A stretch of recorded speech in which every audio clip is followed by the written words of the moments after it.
আসলে দাদু ভাইরা, তোমরা তো সবাই কুড়ে হয়ে গেছো, গায়ে গতরে কারোর খাটার ক্ষমতা নেই। তাই জন্যেই তোমাদের দুজনকে আমি ওই গুপ্তধনের নকশাটা দিলাম। যদি শরীরে ক্ষমতা থাকে, দুজন মিলে ওই গুপ্তধনটা খুঁজে বার করো দিকিনি। গুপ্তধন! গুপ্তধন! দেখেছিস ভাই, দেখেছিস?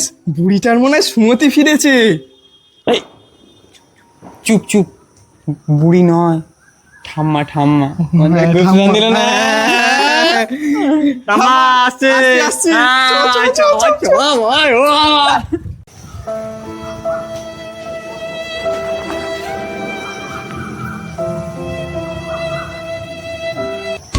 अरे अरे लौड़ की बहन ले ले होश में आओ भैया।